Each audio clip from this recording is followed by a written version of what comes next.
Hello and welcome back to another episode of Cooking with Sonny. Here you have Sonny's famous burger. I mean, look at that! Come on, man! Look at that thing! This one is for you, Sue. So let us talk about the meat for a second. The best way you could possibly do it is to grind your own meat, but I understand that most of the people watching this video aren't going to be into doing that. So here's my recommendation. Get 80-20 meat, meaning 20% fat, 80% lean. Because the more fat you have in the burger, basically the more tender and forgiving it's gonna be. You could cook it well done and it would still be good. If you're using something like 90-10, and sorry, but it's just chalky and dry in my eyes. So just go for a higher fat content in your burger meat. So first things first, you're just gonna wanna make a ball with your ground beef. Take your time to do this. You can just roll it between your hands. You know, it doesn't have to be perfect, but it's gonna make the next step easier if you take a little bit more time on this. So we've got a nice ball there, that'll do. Set that down. As far as size goes, these are about 7-8 ounces. You can go bigger or smaller as you wish.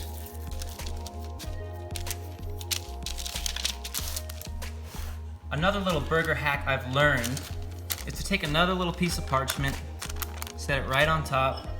Just take a little side plate like this, anyone will do, flip it upside down onto the burger, and just begin to press. You don't want to push it too much. Press a little, open it up, see where it's at, back down, and press again. Another peek. A little more. And that looks good. You can kind of even it out a little bit there. Another thing you should always be doing is just measuring out the burger to your bun to account for shrinkage. And so what I mean by that, if we're looking from directly above, I'm looking for that burger meat to be about 3/4 of an inch over the bun, meaning, you know what I mean, around the edge of the bun, 3/4 of an inch. So we're not quite there yet, we're gonna have to do a little more. Back to the plate. See, that's looking good to me. You need that overhang, you need to account for shrinkage, otherwise you're gonna end up with a meatball in a bun. Another important thing to do is to dimple the middle of the burger. You can see I'm just pressing in the middle, so the middle is not as thick as the edge. This is also to account for shrinkage, so that when we cook this burger, it's flat. So I'm gonna season these like 20-30 minutes prior to cooking. This is my homemade rosemary and garlic salt. I'll put a link to this. I love this stuff. I think if you watch this channel, you'll know that. Some fresh ground black pepper. Nice and fine with the pepper. I say that because if you have big chunks, you'll keep the burger meat from hitting the bottom of your pan. You won't get as good of a sear. Okay, so while our burgers are hanging out with that rosemary salt, we're gonna prepare some onions to saute. So I'm actually gonna do what I call a grandma slice on these things, which is to take it lengthways, straight through, leaving that root intact. Trim the bottom ever so slightly. Peel. So in most cases, you would see people slice an onion like this. But for sauteed onions, I'm gonna do kind of a thick grandma cut. Why is it called a grandma cut? I don't know, I just feel like this is what a grandma would do. So, you know, I'm going like 1/4 inch. We don't want them too small because we want to have a nice little bite in the burger.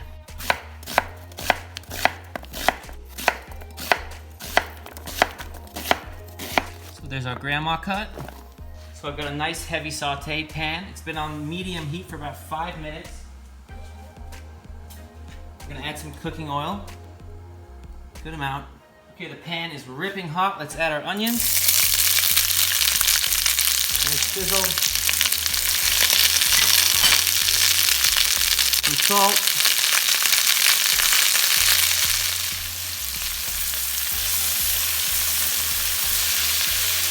Starting to get some good color on these onions. So you want to maintain that really high heat when you're sauteing onions. Don't turn it down at all. So the sugars are beginning to come out of these onions. Starting to get that caramelized look and smell. They're not there yet, we gotta keep going. So these onions are nice and caramelized now. The last thing we're gonna do, we're gonna add a little bit of sherry vinegar. This is flat. Give them a little bit of acidity.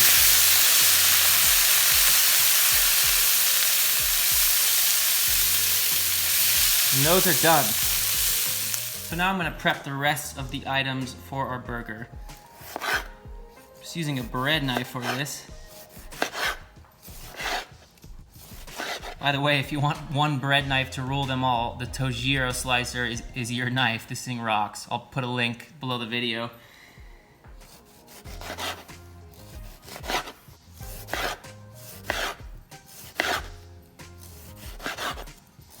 As far as lettuce goes, I love butter lettuce on the burger for the crunch and for the flavor. This is the one for me, but you could use whatever lettuce you like. So what we want to do, we're gonna pick off some whole leaves. If you need to, you can cut a little bit down into the root so these leaves will come off easier. Like those medium ones are gonna be the perfect size. I'm gonna need to give these a wash and then we'll move on to the next step.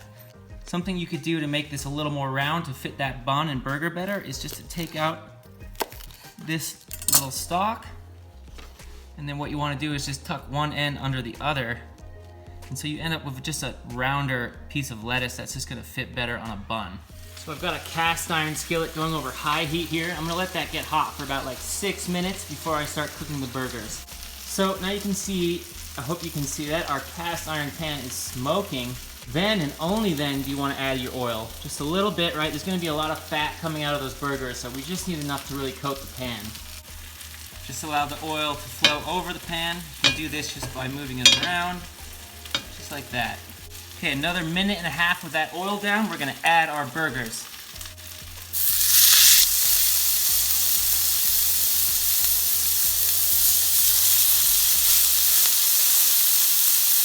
So these have been cooking for about 2.5–3 minutes on this side. We're gonna go ahead and flip these.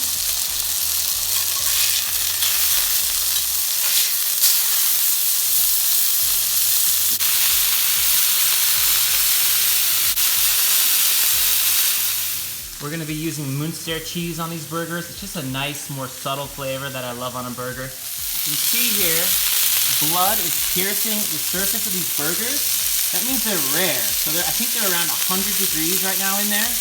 And that goes for steaks too and other kinds of meat. See?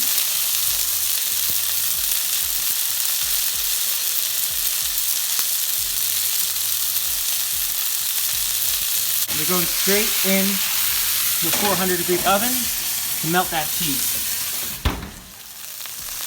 So burgers have been in the oven just long enough for that cheese to melt. We're gonna transfer them to rest. And what I like to do is just wipe out my cast iron skillet. And then I can use that to toast the buns. Right, I'm lazy. Also, our cast iron pan is still nice and hot. I'm just gonna put a little bit of oil down. I'm gonna be using a brioche bun for this. It's definitely one of my favorites. So just make sure that you get some of the oil along the bottom, and then we wanna let it sit. Slight pressure, not to smash the bun. It's funny, when you do that with fish and meat, I can feel the energy coming through the pan and sort of making my hand tingle. That's some very advanced stuff, but you'll know what I mean if you try it. Nicely toasted. I call it just to kiss it on the other side.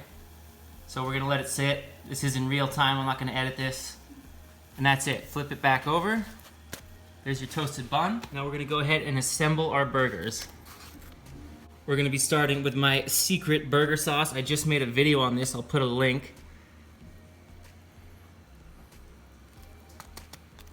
Top and bottom.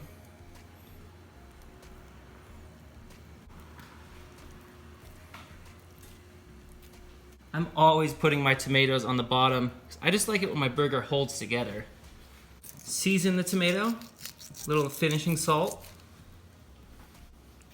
Burger next.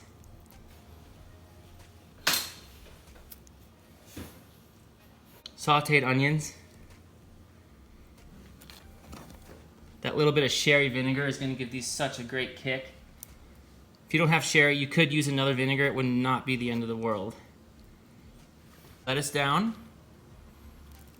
top on. I am so sorry that you don't get to be me, but I believe you can make this exactly like this. I mean, come on, guys. Huh? Who wants? Anybody like? Let's give it a taste.